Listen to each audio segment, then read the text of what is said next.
Guys इस video में हम पढ़ने वाले हैं मम्प्स रोग के बारे में, जिसे आम भाषा में गलसुआ रोग भी कहा जाता है। और भी गाइज इसे विभिन्न नामों से जाना जाता है, जैसे कि कनफेड रोग, गलगंड रोग या फिर कंठमाला रोग भी इसी ही रोग को कहा जाता है। इस वीडियो में हम आपको मम्प्स रोग के बारे में बिल्कुल जीरो लेवल से लेकर के हाई लेवल तक की जानकारी उपलब्ध कराने वाले हैं। जितने भी आपसे आपकी प्रतियोगी परीक्षाओं में क्वेश्चन पूछे गए हैं मम्प्स रोग से, वो सभी क्वेश्चन मैं आपको करवाने वाला हूं, इसलिए वीडियो को शुरू से लेकर के एंड तक देखना है। तो हेडिंग लगा लीजिए भैया, मम्प्स रोग। हेडिंग क्या लगानी है भैया आपको? मम्प्स रोग। मम्प्स रोग हिंदी में कहा जाता है गलसुआ रोग, और इसे भैया कनफेड भी कहा जाता है, कनफेड रोग भी कहा जाता है। इसे भैया कंठमाला रोग भी कहा जाता है, इसे कंठमाला रोग भी कहा जाता है। इतने सारे नामों से भैया यहाँ से आपके एग्जाम में क्वेश्चन पूछे जाते हैं। लेकिन इस रोग के बारे में पढ़ने से पहले मैं आपको बता देता हूँ कि हम कौन सा चैप्टर पढ़ रहे हैं। गाइज हम जो चैप्टर पढ़ रहे हैं उस चैप्टर का नाम है ह्यूमन डिसीज अर्थात मानव रोग। तो उस चैप्टर का नाम क्या है भैया? ह्यूमन डिसीज अर्थात मानव रोग। सिंपली ऐसे रोग जो मानव में होते हैं, ऐसे रोगों को कहा जाता है मानव रोग। WHO कहता है अगर कोई व्यक्ति मानसिक रूप से, शारीरिक रूप से और सामाजिक रूप से स्वस्थ है तो वो व्यक्ति स्वस्थ होगा, अन्यथा वो रोगी कहलाएगा। गाइज इस चैप्टर की क्लास 22 क्लास कंप्लीट हो चुकी है, आज ये 23वीं क्लास है। और इस 23वीं क्लास में हम पढ़ने वाले हैं बेटा मम्प्स रोग के बारे में, गलसुआ रोग के बारे में। लेकिन मैं आपको बता देता हूं कि पिछले इन 22 क्लासों में हमने अब तक क्या पढ़ा है। हमने ह्यूमन डिसीज मानव रोग का इंट्रोडक्शन पढ़ लिया है, उसके अलावा हमने बैक्टीरियल डिसीज कंप्लीट कर लिए हैं। बैक्टीरियल डिसीज, बैक्टीरियल डिसीज को हिंदी में बोला जाता है जीवाणु जनित रोग। ये ऐसे रोग है भैया जो बैक्टीरिया से होते हैं, जीवाणु से होते हैं। ऐसे रोगों को कहा जाता है बैक्टीरियल डिसीज अर्थात जीवाणु जनित रोग। दिमाग में क्वेश्चन आता है ऐसे कौन कौन से रोग है जो भैया ऐसे कौन कौन से रोग है जो बैक्टीरिया के कारण होते हैं अर्थात जीवाणु के कारण होते हैं? TB, pneumonia, typhoid, syphilis, leprosy, diphtheria, tetanus, plague, cholera, ये सभी बैक्टीरिया से होने वाली बीमारी है। जैसे ही बेटा हमने इन बीमारियों के बारे में एक एक क्लास में पढ़ा है, उसके बाद में मैंने आपको वायरस डिसीज स्टार्ट किया था, वायरस डिसीज स्टार्ट किया था अर्थात विषाणु जनित रोगों के बारे में मैंने आपको पढ़ाया था। बात आती है विषाणु जनित रोग है क्या? तो ये ऐसे रोग है भैया जो वायरस के कारण होते हैं अर्थात विषाणु के कारण होते हैं। ऐसे रोगों को कहा जाता है वायरस डिसीज अर्थात विषाणु जनित रोग। कुछ बीमारियों के बारे में हमने पढ़ लिया है, वायरस के बारे में हमने पढ़ लिया है, वायरस से होने वाली बीमारियों के बारे में मैंने आपको बता दिया है। अब तक हमने वायरस से होने वाली बीमारियों में लगभग मैंने आपको शुरुआत में 20 से 22 बीमारियों के नाम लिखवाए थे। उनमें से हमने एड्स पढ़ लिया है, एड्स के अलावा हमने डेंगू पढ़ लिया है, डेंगू के अलावा हमने चिकनगुनिया पढ़ लिया है, उसके अलावा हमने स्मॉल पॉक्स पढ़ लिया है जिसे चेचक रोग भी कहा जाता है, उसके अलावा हमने चिकन पॉक्स पढ़ लिया है, चिकन पॉक्स। उसके अलावा भैया हमने बात करें AIDS, dengue, chikungunya, smallpox और चिकन पॉक्स, इसके अलावा हमने पोलियो के बारे में पढ़ लिया है, उसके अलावा हमने रेबीज रोग के बारे में पढ़ लिया है। तो लगभग हम 6-7 बीमारियों के बारे में, वायरस से होने वाली बीमारियों के बारे में पढ़ चुके हैं। आज की इस वीडियो में हम पढ़ रहे हैं मम्प्स रोग के बारे में, गलसुआ रोग के बारे में। ये इंपॉर्टेंट है बेटा आपके एग्जाम के लिए, क्योंकि यहाँ से आपके एग्जाम में क्वेश्चन पूछा गया है। तो सबसे पहले आशा करता हूँ ये सारी कहानी आपको समझ में आ गई होगी। अब भैया आज की क्लास की शुरुआत करते हैं। तो इनको मैं मिटा दूँ? ओके, अब ध्यान से समझना, क्योंकि भैया ये शुरू के 4 मिनट तो ले लेने में ही लग जाती है। सुबह सुबह वीडियो शूट करते हैं ना तो फिर प्रॉब्लम आती है। ठीक है, मेरे बारे में बता देता हूँ। मेरा नाम रवि है। मैं सभी प्रतियोगी परीक्षाओं के लिए बायोलॉजी पढ़ाता हूँ। जो कंटेंट आपको पेड कोर्स में उपलब्ध नहीं होता है उससे अच्छा कंटेंट देने की कोशिश करता हूँ। आपको हमारे साथ जुड़ने के लिए 1 रुपये देने की आवश्यकता नहीं है। सिर्फ हमारे चैनल को सब्सक्राइब करना है, बेल आइकन को प्रेस करना है, जिससे आपके पास हमारे वीडियो का नोटिफिकेशन टाइम टू टाइम पहुँच सके। मैंने बायोलॉजी के बहुत सारे चैप्टर करवा रखे हैं, बहुत सारे चैप्टर के एमसीक्यू क्वेश्चन करवा रखे हैं। नहीं देखे हैं तो चैनल पर जाकर चेकआउट कर सकते हैं। मैं आपको बता दूं, कम्युनिटी पोस्ट में एक पोस्ट हर रोज डालता हूं जिसमें बायोलॉजी का बेहतरीन क्वेश्चन होता है। या तो आपसे आपके प्रतियोगी परीक्षाओं में पहले पूछा गया होता है या फिर उस क्वेश्चन को आगे पूछे जाने की संभावना होती है। हर रोज लगभग 100, 200, 300 लोग उस क्वेश्चन का आंसर देते हैं। तो जरूर आप भी शामिल होइए। और हर रोज कम्युनिटी पोस्ट में सुबह सुबह आपको वो पोस्ट मिल जाती है। उसका कोई टाइम फिक्स नहीं है, जब भी मुझे टाइम मिलता है मैं डाल देता हूँ, लेकिन 10 बजे पहले उस क्वेश्चन आ जाता है आपकी कम्युनिटी पोस्ट में। तो जरूर उसका आंसर दीजिए।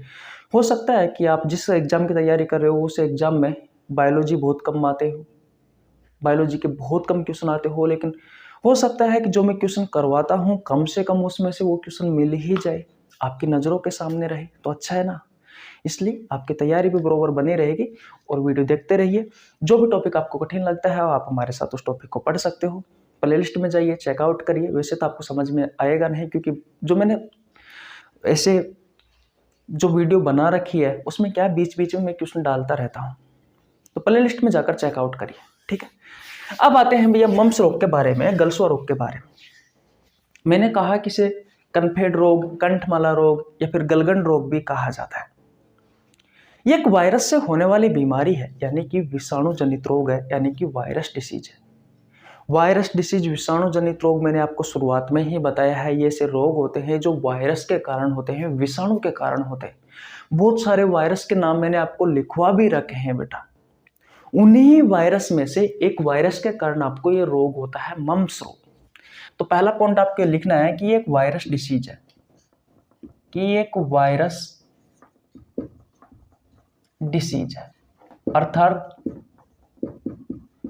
विषाणु जनित रोग है। और भैया यहाँ से भी आपके एग्जाम में क्वेश्चन पूछे जाते हैं। ये ऐसे रोग है जो वायरस के कारण होते हैं, जो विषाणु के कारण होते हैं। आपके एग्जाम में किस तरीके से क्वेश्चन पूछेगा, उनमें से कौन सी एक बीमारी वायरस के कारण होने वाली बीमारी है। 3 ऑप्शन हो सकता है कि बैक्टीरिया से होने वाली बीमारियों का दे देगा, या फिर कवक से होने वाली बीमारियों का दे देगा, या फिर कोई अन्य बीमारी का नाम दे देगा। और उनमें से एक बीमारी बेटा आपको वायरस से होने वाली बीमारी दे देगा। इसलिए आपको बैक्टीरिया से होने वाली जितनी भी बीमारी है वो सभी याद होनी चाहिए। कवक से होने वाली बीमारी सभी बीमारी याद होनी चाहिए। वायरस से होने वाली सभी बीमारी याद होनी चाहिए। प्रोटोजोआ से होने वाली सभी बीमारियां आपको याद होनी चाहिए। और जितने भी अनुवांशिक रोग है वो सभी बीमारियां, विटामिन की कमी से होने वाली बीमारी सभी आपको याद होनी चाहिए, क्योंकि आपके एग्जाम में कोई सा भी क्वेश्चन है आपका छूटना नहीं चाहिए।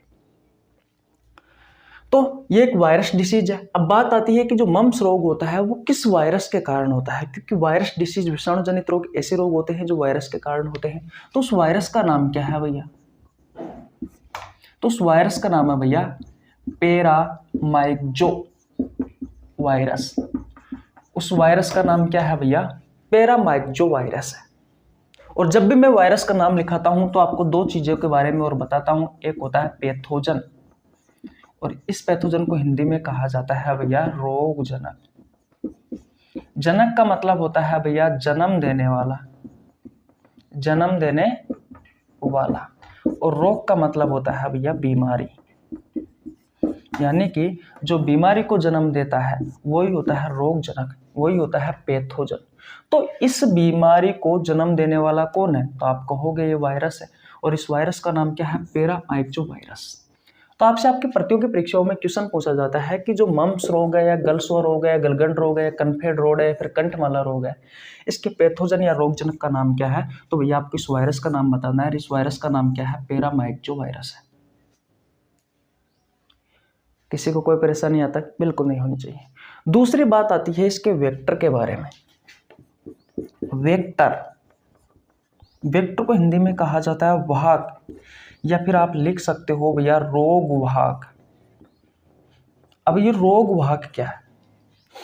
जो बीमारी फैलाता है, जो रोग को फैलाता है उसे कहा जाता है रोग वाहक। एक व्यक्ति से दूसरे व्यक्ति में रोगों को संचारित करने वाले जीवों को कहा जाता है रोग वाहक।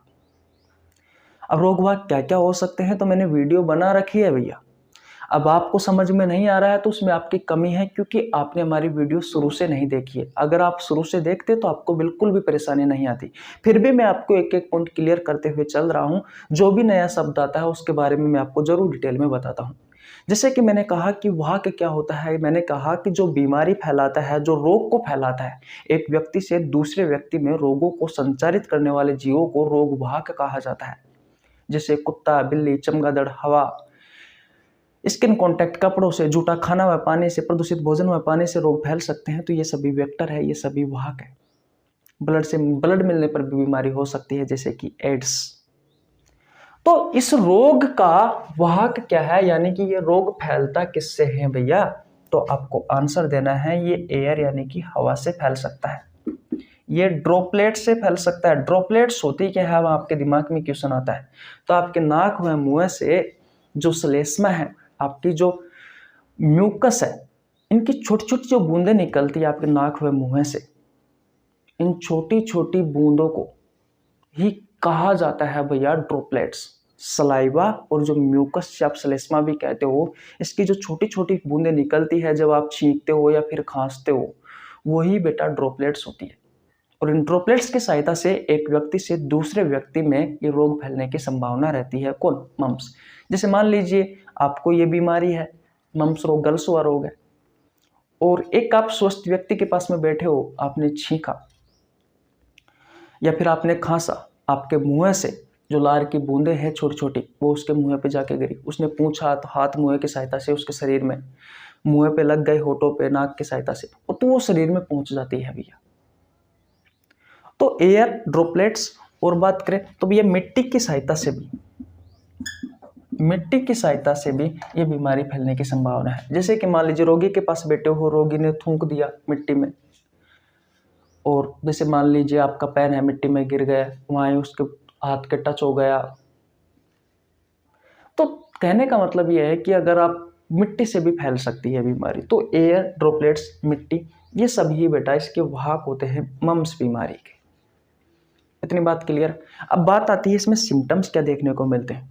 तो बेटा जब मैं सिम्टम्स पढ़ाने वाला हूं तो आप ध्यान से समझना, क्योंकि इसमें होता क्या है। देखो सबसे इंपॉर्टेंट इसका जो लक्षण है, इसका जो सिम्टम्स है वो क्या है, वो समझिए। तो सबसे इंपॉर्टेंट भैया इसका सिम्टम्स है, आपकी जो पैरोटिड सलाइवरी ग्लैंड्स होती है, पैरोटिड सलाइवरी जो ग्लैंड्स होती है, उसमें भैया इन्फेक्शन कर देता है ये, उसमें ये वायरस इन्फेक्शन कर देता है और इसमें सूजन आ जाता है भैया। अब आपके दिमाग में क्वेश्चन आ रहा होगा कि पैरोटिड सलाइवरी ग्लैंड्स का तो हमने नाम ही नहीं सुना। तो नाम नहीं सुना है तो मैं आपको पहले सलाइवरी ग्लैंड्स के बारे में थोड़ा बहुत पढ़ा देता हूँ। पहले मुझे बताओ ये सारी कहानी आपको समझ में आई या नहीं आई। अगर आ गई है तो मैं इसे मिटा देता हूँ। देखिए जो मम्प्स रोग है इसे गलसुआ रोग, कनफेड रोग या कंठमाला रोग भी कहा जाता है। ये एक वायरस से होने वाली बीमारी है। इसके वायरस का नाम पैरामाइक जो वायरस है।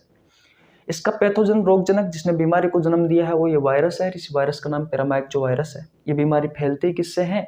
तो भैया ये बीमारी फैल सकती है आपको हवा से, ड्रॉपलेट से और मिट्टी से। अब इन चीज़ों को मैं मिटा देता हूँ और आपको सलाइवरी ग्लैंड्स के बारे में कुछ महत्वपूर्ण बातें हैं वो बता देता हूँ। देखिए सलाइवरी ग्लैंड्स हिंदी में कहा जाता है लारीय ग्रंथि। अब लारीय ग्रंथि नाम से स्पष्ट हो रहा है कि ये ऐसी ग्रंथि है भैया जो लार की उपस्थिति देती है, या फिर आप आम भाषा में कह सकते हो कि ये लार का निर्माण करती है या फिर लार बनाती है। वो होती है भैया लारीय ग्रंथि। हर हमेशा ये जोड़े में पाई जाती है, इस बात का आपको ध्यान रखना है। ये भैया 3 जोड़ी होती है तो इनकी संख्या कितनी हो गई? एक जोड़े में हर हमेशा संख्या 2 होती है तो इनकी संख्या हो गई भैया टोटल 6। आइए अभी समझ में नहीं आ रहा है तो अभी समझ में आ जाएगा। ध्यान से समझना भैया क्योंकि अति इंपॉर्टेंट है। यहाँ से आपके एग्जाम में भी क्वेश्चन पूछे जाते हैं। ऐसे क्वेश्चन पूछे जाते हैं कि निम्न में से किस बीमारी में जबड़े लोग हो जाते हैं। तो एक आपने टेटनस का नाम सुना होगा जो कि एक बैक्टीरिया से होने वाली बीमारी है, यानी कि बैक्टीरियल डिसीज है। क्लोस्ट्रीडियम टिटेनी नाम का एक बैक्टीरिया होता है जिसे टेटनस रोग होता है। इस टेटनस रोग में क्या होता है, जबड़े लोग हो जाता है। एक वो बीमारी है जिसमें जबड़े लोग होते हैं, और एक ये भैया मम्प्स रोग है, इसमें भी भैया जबड़े लोग हो जाते हैं। तो यहाँ से क्वेश्चन पूछे जाते हैं आपके एग्जाम में, आपने भी सुना होगा जरूर इस तरह के क्वेश्चन। देखिए सलाइवरी ग्लैंड्स के बारे में समझ लेते हैं थोड़ा बहुत। सलाइवरी ग्लैंड्स, लारीय ग्रंथि, ये ऐसी ग्रंथि होती है भैया जो लार का निर्माण करती है। ये ऐसी ग्रंथि होती है बेटा जो लार का निर्माण करती है, यानी कि लार बनाती है। इतनी बात क्लियर, किसी को कोई परेशानी नहीं होनी चाहिए। इनकी संख्या 3 जोड़ी होती है, यानी कि ये जोड़े में उपस्थित होती है, और संख्या में बेटा इनकी संख्या 6 होती है, यानी कि ये 3 जोड़ी होती है। पहली जोड़ी का नाम क्या है, तो वो है भैया पैरोटिड सलाइवरी ग्लैंड। ये पैरोटिड सलाइवरी ग्लैंड जो होती है ये भैया कान के पास होती है, ये कान के पास होती है, और ये सबसे बड़ी लारीय ग्रंथि है। तो आपसे क्वेश्चन पूछा जाता है आपके एग्जाम में कि सबसे बड़ी लारीय ग्रंथि कौन सी है। दूसरी है भैया सबलिंगुअल सलाइवरी ग्लैंड। ये बेटा आपकी जीभ के नीचे होती है सबलिंगुअल सलाइवरी ग्लैंड, और ये भैया सबसे छोटी ग्रंथि होती है। ये भैया सबसे छोटी ग्रंथि होती है। मैं आपको बता दूं ये दोनों मिलकर आप में 20 से 25 से 30% बेटा लार का निर्माण करती है। और एक नंबर तीसरा पर जो आती है वो आती है भैया सबमैंडिबुलर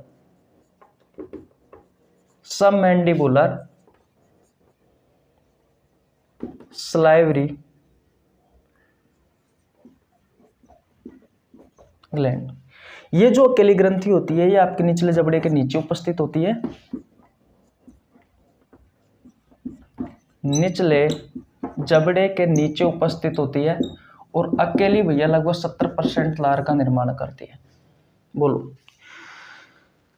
बोलो बोलो भैया, यानी कि सर्वाधिक लार बनाने वाली ग्रंथि कौन सी है, तो ये नीचे वाली है, क्योंकि ये अकेली भैया 70% लार का निर्माण करती है। और ऊपर की ये दोनों पैरोटिड सलाइवरी ग्लैंड्स और सबलिंगुअल सलाइवरी ग्लैंड्स, ये दोनों बेटा 25 से 30% लार का निर्माण करती है। मैं आपको फिर बताता हूँ, ध्यान से समझिए। समझ में नहीं आया है तो कोई बात नहीं, वैसे ऐसी कोई बात नहीं है जो आपको समझ में नहीं आई। वैसे मैं आपको बता दूँ, आज आना पढ़ाने का मन ही नहीं कर रहा, लेकिन क्लास लेना तो ज़रूरी है, इसलिए थोड़ी सी बोरियत सी फील हो रही है, पढ़ाने में इंटरेस्ट कम आ रहा है। देखिए भैया लारीय ग्रंथियों के बारे में हम बात कर रहे थे, सलाइवरी ग्लैंड्स के बारे में हम बात कर रहे हैं। नाम से स्पष्ट हो रहा है लारीय ग्रंथि ऐसी ग्रंथि जो लार का निर्माण करती है, वो ग्रंथि होती है लारीय ग्रंथि। तो ये लार का निर्माण करती है, यानी कि सलाइवा का निर्माण करती है। ये ग्रंथि 3 जोड़ी होती है, संख्या में 6 होती है, जैसे कि एक जोड़ी हो गई, एक जोड़ी हो गई, एक जोड़ी हो गई। पहली जोड़ी है वो है पैरोटिड सलाइवरी ग्लैंड्स, ये कान के पास होती है, और बेटा सबसे बड़ी ग्रंथि है ये पैरोटिड सलाइवरी ग्लैंड्स। दूसरी है सबलिंगुअल सलाइवरी ग्लैंड्स, एक जोड़ी होती है, ये जीभ के नीचे होती है, ये सबसे छोटी लारीय ग्रंथि है। तो आपके एग्जाम में पूछा जाता है कि सबसे बड़ी लारीय ग्रंथि कौन सी है, सबसे छोटी लारीय ग्रंथि कौन सी है, सबसे ज्यादा लार बनाने वाली ग्रंथि कौन सी है। ये दोनों मिलकर के 25 से 30% लार का निर्माण करती है। तीसरी जोड़ी है भैया सबमैंडिबुलर सलाइवरी ग्लैंड्स, जो निचले जबड़े के नीचे होती है, ये लगभग अकेली 70% लार का निर्माण करती है। और जो मम्प्स जो रोग होता है, जो गलसुआ रोग होता है बेटा, ये कान के पास पाए जाने वाली ये जो पैरोटिड सलाइवरी ग्लैंड्स है, इसमें इन्फेक्शन कर देती है, और इसमें इन्फेक्शन करने से इसमें सूजन आ जाता है। अब इसमें सूजन आएगा तो भैया गले में भी सूजन आ जाता है, गले में भी सूजन आ जाता है। अब गले में सूजन आएगा तो क्या होगा, बोलने में परेशानी आएगी, बोलने, भोजन व पानी निगलने में भी परेशानी आती है, निगलने में भी परेशानी आती है। इस बीमारी में भैया जबड़े लोग हो जाते हैं, और जैसा कि मैंने आपको शुरुआत में बताया, इस बीमारी में जबड़े लोग हो जाते हैं। एक टिटनस और बीमारी है बेटा जो बैक्टीरिया से होती है, क्लोस्ट्रीडियम टिटेनी नाम के एक बैक्टीरिया है, उससे होती है भैया। उस बैक्टीरिया के कारण टिटनस रोग होता है। टिटनस रोग में भी जबड़े लोग हो जाते हैं, तो ये भी आपको याद रखना है। वैसे मैंने पढ़ा रखा है, अगर आपने नहीं पढ़ा है तो वो आपकी गलती है भैया, मैंने पढ़ा रखा है। ये पिछली 22 क्लासों के बारे में मैं हर बार रोज ऐसे इसलिए ही बताता हूँ ताकि पुरानी चीज़ों को आप पढ़ सके। तो इतनी बात क्लियर है। उसके अलावा इसमें सिर दर्द, बुखार, थकान, कमजोरी, पाचन में प्रॉब्लम आती है, खाना का भोजन का पाचन अच्छे से नहीं हो पाता है, तो भूख नहीं लगती है, भूख न लगना, ये सभी सिम्टम्स आपको देखने को मिलते हैं। भूख क्यों नहीं लगती है? क्योंकि पेरोटिस लाइवरी ग्लैंड्स जो होती है बेटा, ये लार का निर्माण करती है। जब इसमें ही इन्फेक्शन हो जाएगा, इसमें ही सूजन आ जाएगा, तो क्या लार बनाएगी? क्या नहीं बनाएगी। और मैं आपको बता दूं बेटा, लार का बहुत बड़ा योगदान होता है भोजन के पाचन में। तो अच्छे से भोजन का पाचन नहीं हो पाता है, जिससे भूख नहीं लगती है। बुखार, सिर दर्द, थकान, कमजोरी, भूख न लगने सिर्फ शुरुआती लक्षण है। मुख्य लक्षण ये है बेटा, पेरोटिस लाइवरी ग्लैंड्स में इन्फेक्शन आ जाता है, इन्फेक्शन के कारण इसमें सूजन आ जाता है, जिससे गले में भी सूजन आ जाता है, बोलने भोजन पानी निगलने में भी परेशानी आती है, बोलने में भी परेशानी आती है, जबड़े लॉक हो जाते हैं इस बीमारी में। तो ये सिम्टम्स आपको देखने को मिलते हैं। तो आशा करता हूँ ये सारी कहानी आपको बहुत अच्छे से समझ में आ गई होगी। मैं आपको बता दूं बेटा, इसमें पाचन तंत्र प्रभावित होता है। तो अगर पूछे कि कौन सा तंत्र प्रभावित होता है, तो प्रभावित तंत्र है भैया पाचन तंत्र। और इस बीमारी के लिए एक वैक्सीन लगाई जाती है, उस वैक्सीन का नाम है MMR वैक्सीन। मैं यहाँ पे लिख देता हूँ भैया, कहाँ पे लिखूं, यहाँ पे लिख देता हूँ, MMR वैक्सीन। मम्प्स यानी कि गलसुआ, एक M का मतलब होता है मम्प्स, दूसरे M का मतलब होता है मीजल्स यानी कि खसरा, और R का मतलब होता है रूबेला। तो 3 बीमारियों के लिए बेटा ये वैक्सीन लगाई जाती है, MMR वैक्सीन। इतनी बात क्लियर है। तो अगर आपसे वैक्सीन का नाम पूछे, मम्प्स रोग का है, गलसुआ रोग की वैक्सीन का नाम पूछे, तो बता देना भैया MMR वैक्सीन है, जो 3 बीमारियों के लिए लगाई जाती है। मम्प्स, मीजल, रेबीज रोग के लिए भी लगाया जाता है। ठीक है, तो ये 3 बीमारी है। इतनी बात क्लियर है, किसी को कोई परेशानी? इससे ज़्यादा आपको कुछ याद नहीं करना है। मैंने आपको इसके कारण भी बता दिए हैं, किसके कारण होती है, इसके लक्षण बता दिए हैं, इसका पैथोजन का नाम बता दिया है, इसके वेक्टर का नाम बता दिया, आपको इसकी वैक्सीन बता दी है, और सलाइवरी ग्लैंड्स यानी कि लारीय ग्रंथियों के बारे में मैंने आपको डिटेल में बता दिया है। तो स्क्रीनशॉट नहीं लिया तो स्क्रीनशॉट ले लीजिए। ले लिया? ओके भैया। तो 23 क्लास कंप्लीट हो चुकी है। अब लगभग 8 बीमारी हो चुकी है, वायरस से होने वाली बीमारियां। तो जल्दी जल्दी हम भैया इन बीमारियों को ख़त्म करने की कोशिश करेंगे, ताकि आप भी अच्छे से पढ़ सके। तो अगर आपने शुरुआत की क्लासें नहीं देखी हो 22, तो ज़रूर देख लीजिए भैया, क्योंकि वहाँ से आपको बहुत कुछ नया सीखने को मिलेगा। मिलते हैं नेक्स्ट वीडियो में, तब तक के लिए जय हिंद, जय भारत, राम राम।